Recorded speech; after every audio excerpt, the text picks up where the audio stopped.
नमस्ते। Hello everyone. तो सबसे पहले तो मैं आप सभी को धन्यवाद देना चाहूँगी, थैंक यू बोलना चाहूँगी। जो हमने कैंडल फॉर एसएसआर जो कैंपेन किया था, ये दुनिया का फर्स्ट डिजिटल प्रोटेस्ट था जो हम घर से ही कर रहे थे सीबीआई इंक्वायरी के लिए और सुशांत सिंह राजपूत के जस्टिस के लिए। तो उसमें अभी कुछ देर पहले ईश्वरन भंडारी जी ने ट्वीट करके और उन्होंने फेसबुक पर भी शेयर किया कि 1.2 मिलियन से ज़्यादा सिर्फ ट्वीट्स हुए हैं। और अगर हम फेसबुक और इंस्टाग्राम को भी मिलाकर देखें तो 2 मिलियन से ज़्यादा जो कैंपेन, जो मुहिम हम चला रहे थे कैंडल फॉर एसएसआर, तो इतने सारे लोगों ने दुनिया भर के कोने कोने से, अलग अलग देशों से पिक्चर्स, कैंडल जलाई, दिया जलाया और पिक्चर्स उनके साथ और बाकी जो भी अभी एक्टिव हैं इस केस की इन्वेस्टिगेशन, जो अपने एंड से अपने मतलब घरों में रहकर जितनी कर पा रहे हैं, उन सब ने जो उनके साथ शेयर की। तो आज मैं सबसे पहले बात करूंगी उस बंदे, उस आदमी की जो आपने न्यूज़ पे और सोशल मीडिया पर बहुत सारी पिक्चर्स और वीडियोस देखी होंगी। तो उसमें जो ब्लू या फिर ग्रे कलर की जो टी शर्ट पहन के थोड़ा सा हट्टा कट्टा जो इंसान है, जो दिखाई दे रहा है कि सुशांत सिंह राजपूत की बॉडी को, स्ट्रेचर को एम्बुलेंस से कूपर हॉस्पिटल में जब एम्बुलेंस पहुंचती है तो उस एम्बुलेंस में से उतार रहा है स्ट्रेचर को। तो उस आदमी का नाम है अक्षय बंडगर। अक्षय बंडगर। बंडगर की स्पेलिंग मैं आपको बता देती हूँ, BANDGAR, अक्षय बंडगर। अब सबसे पहली बात तो ये आप सभी जानते हैं कि क्योंकि दो एम्बुलेंस तो फॉर श्योर पक्का थी। कोई ये भी दावा कर रहे हैं कि 3 थी, लेकिन मैं 2 मानकर चल रही हूँ। तीसरी के लिए उतने ज़्यादा प्रूफ्स मतलब मैं कन्विंस नहीं हो पाई हूँ। 2 एम्बुलेंस पक्की थी। एक वो जो संजोत लिखा हुआ था वो, और दूसरी वो वाइट एंड ग्रीन कलर की। तो वो जो वाइट और ग्रीन कलर की एम्बुलेंस थी, उस पर सबसे पहली बात तो वो ट्रैवलर लिखा हुआ था, जो जैसे प्राइवेट होती हैं। बिल्कुल ऐसा नहीं लग रहा था कि किसी हॉस्पिटल की लीगल या ऑथराइज्ड एम्बुलेंस है। तो वो एम्बुलेंस उस आदमी अक्षय बंडगर की है, और प्लस उस पर जो बड़े बड़े अक्षरों में नंबर लिखा हुआ था वो व्हाट्सएप नंबर है, और उस एम्बुलेंस के ऊपर भी लिखा हुआ है कि व्हाट्सएप नंबर। तो अब ये मेरे समझ में नहीं आ रहा कि हॉस्पिटल्स की एम्बुलेंस पे, मतलब वो भी व्हाट्सएप पे कब से चलने लग गई। प्राइवेट एम्बुलेंसेस चलती हो तो शायद प्राइवेट एम्बुलेंसेस शायद चलती भी हैं। तो एक तो वो डाउट है, और दूसरा कि हाँ, वो नंबर है अक्षय बंडगर का, लेकिन ये समझ में नहीं आ रहा है, जब कई लोगों ने फ़ोन करके उनसे बात करने की कोशिश की, तो कभी तो वो फ़ोन उठाकर डिस्कनेक्ट कर देता है, कभी कोई फीमेल फ़ोन उठाती है, लेकिन सामने नहीं आ रहा, बात करने के लिए एकदम तैयार नहीं है। और जब पूछा गया कि ये कहाँ की एम्बुलेंस है, तो एक बार जब फर्स्ट टाइम फ़ोन किया था किसी ने, तो उन्होंने जवाब दिया कि ये भाभा हॉस्पिटल की है। तो अब इसमें भाभा हॉस्पिटल की एम्बुलेंस कहाँ से आ गई, कुछ समझ में नहीं आ रहा है। पूरी सब कुछ इतना ज़्यादा गुत्थी में उलझ सा गया है। तो हाँ, एक तो वो अक्षय बंडगर। दूसरी बात कि उस अक्षय बंडगर का एक दोस्त है जो एनसीपी का लीडर है, एनसीपी का नेता या एनसीपी का लीडर है। उनकी भी फेसबुक प्रोफाइल है, आप जाकर चेक कर सकते हैं। उसका नाम है विशाल उघड़े। तो कहीं ना कहीं ज़रूर इसमें एनसीपी या कांग्रेस का कुछ तो कनेक्शन फॉर श्योर है, भले इनडायरेक्ट हो लेकिन कनेक्शन है सुशांत सिंह राजपूत के मर्डर का। तो या तो उन्होंने बहुत ज़्यादा हेल्प की है इसे हो जाने के मतलब कवर अप करने के लिए, तो एक तो वो है। और दूसरी बात ये कि एक पुलिस वाला है, मैं अभी यहाँ पर या तो वीडियो के एंड में वो पिक्चर्स ऐड कर दूँगी या फिर आप इजीली सोशल मीडिया पर जाकर सर्च कर सकते हैं, गूगल में जाके सर्च कर सकते हैं सुशांत सिंह राजपूत के ट्रेजिक डेथ जो हुई थी। तब इमीडिएटली वहाँ पर जो पुलिस और जो मीडिया गई थी, तो जो पुलिस गई थी उसमें से एक पुलिस वाला है जो बहुत ही मतलब जर्नलिस्ट को बहुत ही वहाँ से मतलब नहीं चाहता था कि जर्नलिस्ट कुछ भी वीडियो बनाएं या क्लिक करें पिक्चर्स, वो नहीं चाहता था अटेंशन मिले और बस उन्हें वो गेट से भी दूर करना, क्योंकि जर्नलिस्ट एकदम गेट के नज़दीक जा रहे थे, वो बस गेट से भी दूर करना चाहता था।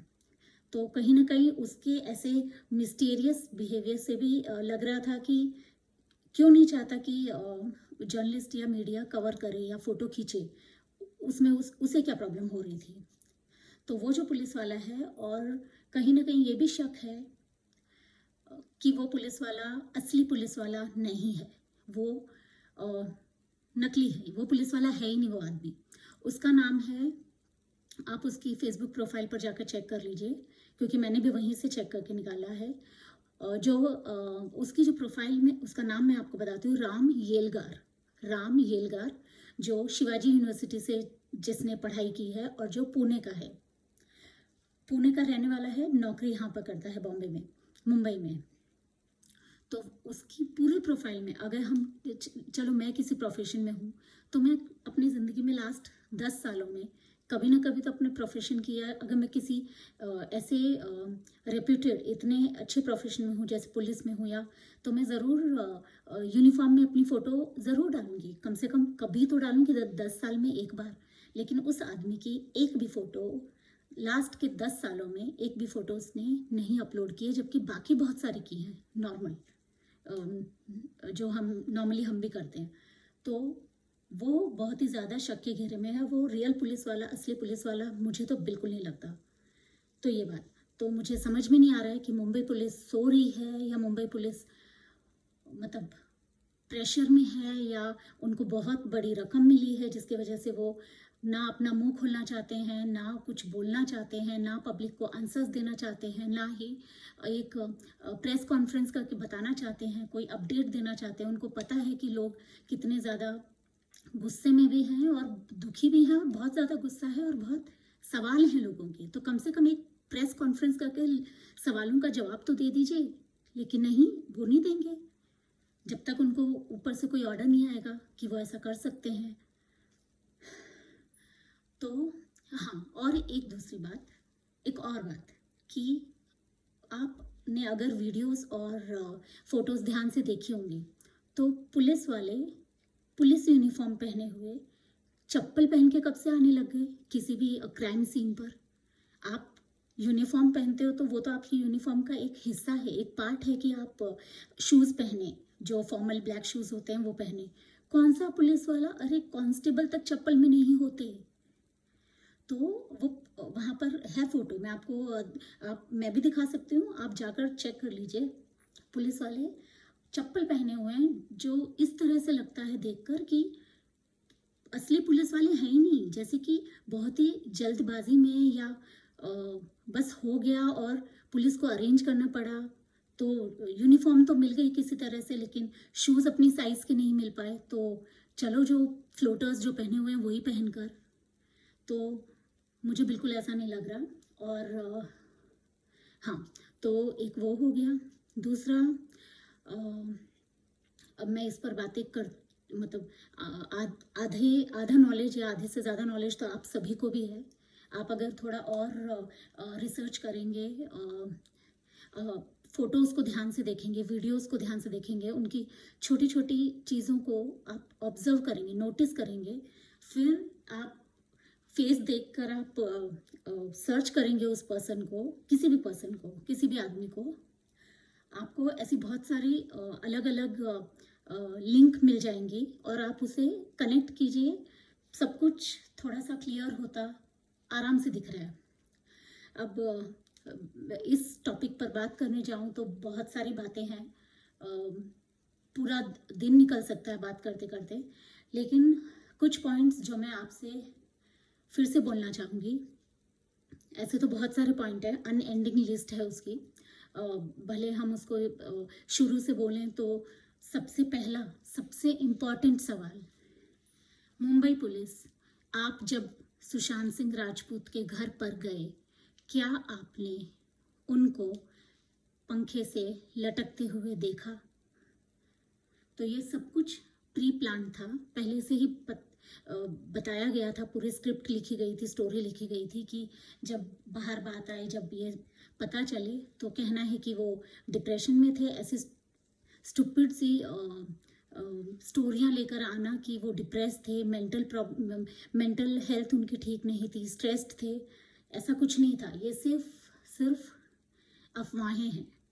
उनको कोई डिप्रेशन नहीं था, उन्होंने, किसी ने नहीं बोला है। अगर आप ध्यान से संदीप सिंह का इंटरव्यू अगर आप सुनेंगे तो संदीप सिंह ने खुद कहा था, जबकि मैं संदीप सिंह को ही सबसे पहले चाहती हूँ कि इंटरोगेशन उसी की हो, क्योंकि वो सब कुछ जानता है और कहीं ना कहीं उसके तो 100% इन्वॉल्व है इसमें। तो संदीप सिंह ने कहा था कि उसे कोई डिप्रेशन नहीं थी। जब उसका दोस्त खुद कह रहा है कि उनको कोई डिप्रेशन नहीं थी, उनको डिप्रेशन सच में नहीं थी। रिया ने भी ये जो पूरी स्टोरी पकाई है वो सिर्फ झूठी ही है, इसमें ज़रा भी सच्चाई नहीं है। वो डिप्रेस बिल्कुल नहीं थे, उन्हें कोई मेंटल प्रॉब्लम, मेंटल इलनेस नहीं थी, उनकी मेंटल हेल्थ अच्छी थी। इतना क्रिएटिव इंसान, इतना ज़्यादा इंटेलिजेंट, इतना इंटेलेक्ट, बिल्कुल भी ना ही ऐसा काम कर सकते हैं वो, ना ही उनके दिमाग में कभी भी ऐसा आया होगा, और वो ना ही कभी इतने डिप्रेस या इतने लो फील कर सकते हैं, इतने डिप्रेस नहीं हो सकते वो। तो हाँ, जैसे कि पहली बात देखी जाए तो वो फंदे वाली। फिर दूसरी इम्पॉर्टेंट बात, कभी बोलते हैं जूस का ग्लास जूस पिया, नौकर कभी बोलता है जूस नहीं पिया। तो अगर पिया तो उस ग्लास कहाँ था? हमें तो बेडरूम के किसी भी स्टूल पे, जो एंड टेबल, जो बेड के साइड में जो टेबल होते हैं जहाँ पे हम बुक्स या ग्लास या लैम्प या कोई चीज़ रखें, हमें तो वहाँ पे फोटोज़ या वीडियोज़ में कहीं नहीं दिखा है। तो वो ग्लास अगर पिया था तो वो ग्लास कहाँ है? उसे फॉरेंसिक जांच के लिए भेजा गया या नहीं भेजा गया? उसके फिंगरप्रिंट्स उसमें कुछ था या नहीं? दूसरी बात, वो फंदे की बात हो रही थी, ग्रीन कलर का कपड़ा जो अपनी टेंसाइल स्ट्रेंथ के लिए फॉरेंसिक लैब में गया था, जिसकी रिजल्ट का हम सब इंतज़ार कर रहे थे, लेकिन वो 40 दिन हो गए उस हादसे को, सुशांत के मर्डर को, लेकिन उस टेंसाइल रिपोर्ट का कोई अता पता नहीं है। शायद गलत रिपोर्ट नहीं बनवा पाए, या बनवा तो सकते थे, या पता नहीं, लोगों का इतना आक्रोश देख के हिम्मत नहीं हुई कि कुछ और झूठी गलत रिपोर्ट सबके सामने पेश करें। तो फंदे की बात हो गई, जूस की बात हो गई, एम्बुलेंस 2 आई थी और बदली भी गई, ये भी सब जानते हैं। मुझे तो ये भी लगता है कि 2 बॉडीज़ थी, एक शायद सुशांत की थी, दूसरी किसी को लेटने बोला गया होगा बिना मूवमेंट किए, जो एम्बुलेंस में जाती है, और 2 एम्बुलेंस मीडिया को ध्यान भटकाने या शायद कोई फॉलो ना करे, शायद उसका भी एक प्लान का हिस्सा हो सकती है। तो इस तरह से या तो रास्ते में जाकर बीच में बॉडी उस एम्बुलेंस से दूसरी एम्बुलेंस में बदली गई है, या फिर बताया गया है कि इस एम्बुलेंस से निकली लेकिन उसमें बॉडी सुशांत की थी नहीं, कोई और बंदा था।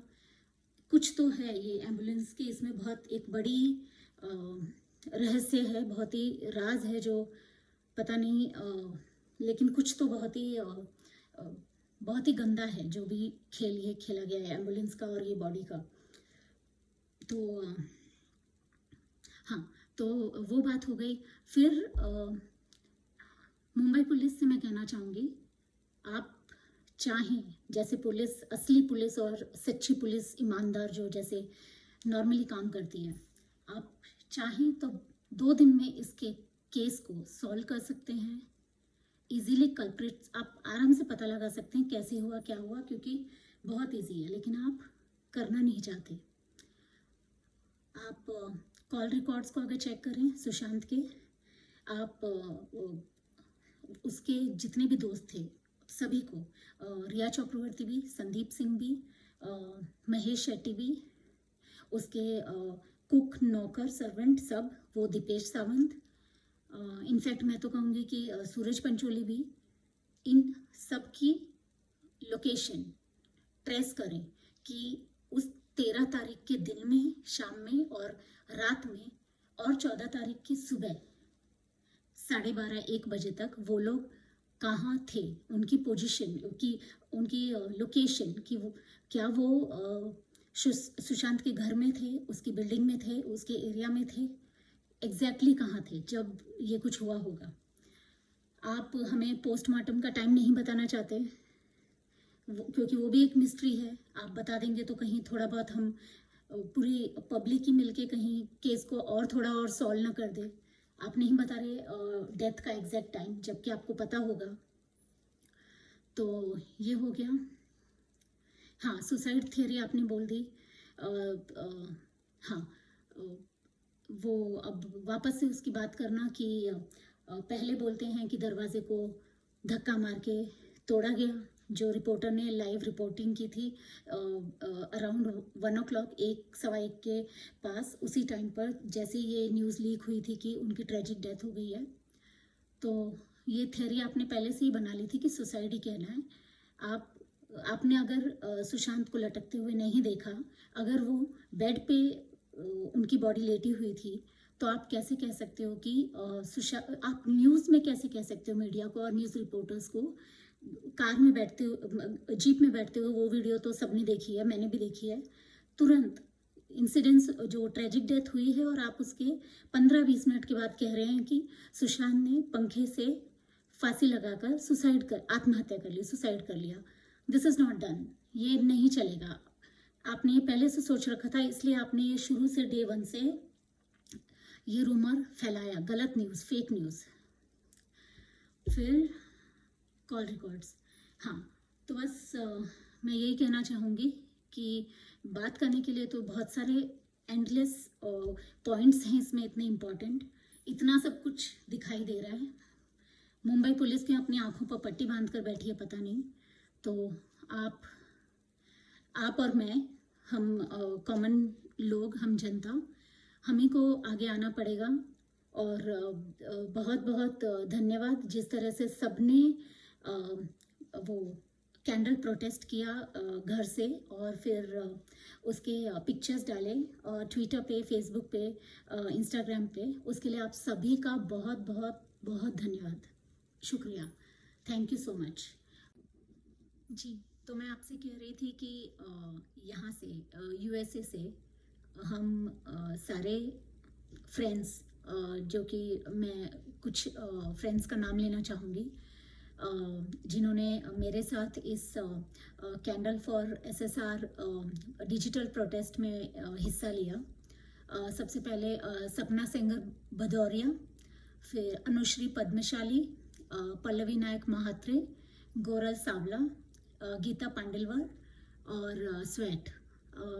Thank you so much all of you for supporting me and for your encouraging words, and thank you so much, and thank you so much all of you for listening to me. If you like my video, please subscribe to my channel, like it's Rumita Sangwan, and hit the like button, and please share it as much as you can with everyone on each platform. Thank you so much. Namaste.